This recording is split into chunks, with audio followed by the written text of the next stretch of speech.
Պարոն Մխիթարյան, որպես ՀԱԿՎ դիտորդական առաքելության անդամ վաղաշաբաթ խոշորացված համայնքում ընտրություններում ինչ խախտումներ արձանագրեցիք հենց քվեարկության օրը։ Վաղաշաբաթ նախ պետք է ասեմ, որ ՀԱԿՎ-ն ընտրական ողջ գործընթացները սկսեց դիտարկել այն պահից, երբ որ գրանցվեց որպես դիտորդական առաքելություն, եւ դա տեղի ունեցավ հոկտեմբերի 27-ին, 28-ից սկսած մենք երկարաժամկետ դիտորդական առաքելություն իրականացրեցինք, որը ենթադրում էր հետևել նախընտրական գործընթացներին եւ ողջ քարոզարշավին, որովհետեւ Հայաստանում արդեն քանի տարի է հիմնական խախտումները, որոնք կարող են էական ազդեցություն ունենալ քվեարկության արդյունքների, ընտրությունների արդյունքների վրա, արվում են մինչև քվեարկության օրը։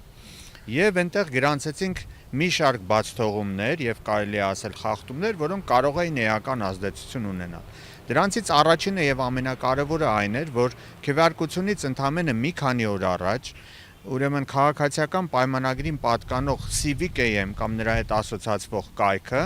տպագրեց, այսպես ասած ճակերտներում վստահելի աղբյուր սոցիոլոգիական հարցման արդյունքների,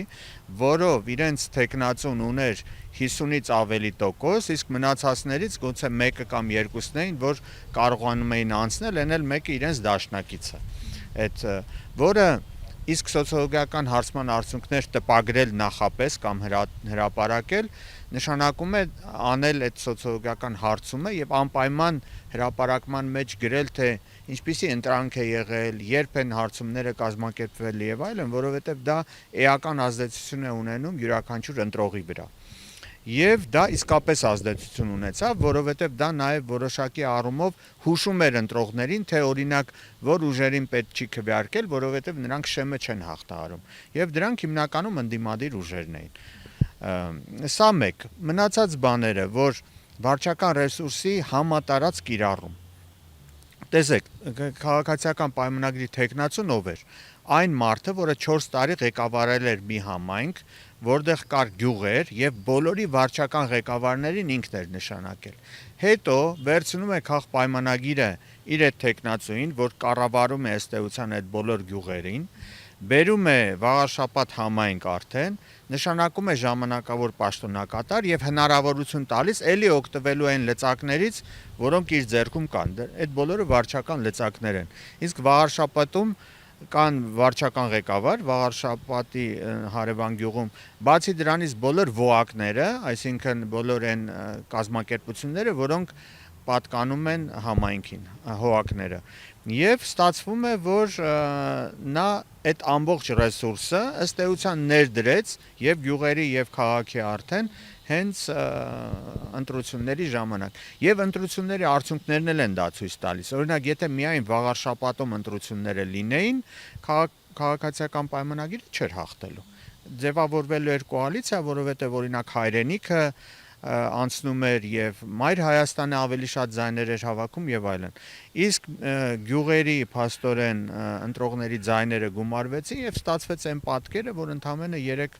ուժ է հաղթահարում այդ նվազագույն շեմը։ Սա ուրեմն նախընտրական շրջանում, բայց ձեր հարցը հենց քվեարկության ընթացքին էր վերաբերում, այդ մասին էլ մի քանի բան ասեմ, ուրեմն հիմնական ընտրախախտումները, որոնք քվեարկության օրը տեղի ունեցան, ես կարող եմ ասել մի քանի խմբի էին բաժանվում։ Առաջինը եւ ամենատարածվածը բաց քվեարկություն, որը հետեւում էր ուղղորդմանը։ Մարդիկ բերում էին մեքենաներով ընտրողներին տեղամասի մոտ, մեկը տեղամասի մոտ կանգնած ստուգում էր, թե ովքեր են եկել, որտեղ նրանց մոտ արդեն ցուցակ կար։ Հետո իսկ մեկը հուշում էր այն մեկին, որ այս մեկը եկավ արդեն քվեարկության եւ քվեարկության արդեն սենյակում մյուս վստահված անձը հետևում էր արդյոք նա քվեարկեց թե չէ, իսկ հավաստիանալու համար շատերը ուղղակի ցույց էին տալիս, այսինքն հստակ երևում էր, թե որ համարի քվեաթերթիկն է դրվում ծրարի մեջ եւ հետո գնում գցվում։ Այսինքն ամբողջ այդ process-ը ուղղորդված էր բերել, այո, բերել, ուրեմն ստուգել արդյոք նա եկավ, հետո ստուգել արդյոք նա ճիշտ քվեարկեց, ճակերտներում ճիշտ էլի, ճիշտ քվեարկեց թե չէ եւ ուրեմն նրան ուղեկցել եւ հետո երկրորդ անգամ, երրորդ անգամ։ Մյուսը կուտակումներ բոլոր տեղամասերի եւ դրսում։ եւ ներսում։ Շատ ժամանակ հանձնաժողովների նախագահները չէին կարողանում վերահսկել իրավիճակը տեղամասերում։ Եվ այդ խառնաշփոթը բերում էր նրան, որ որոշ, այսպես ասած, վստահված անձինք, որոնք ավելի շատ իբր թե գիտելիքներ ունեն, նրանք դառնում էին կառավարողը ողջ process-ի ընտրական տեղամասում եւ նրանք դառնում էին թելադրող, թե ինչպիսի գործողություններ անեն, որ շատ կոնկրետ դեպքում, որը նորից բերում էր նրան, որ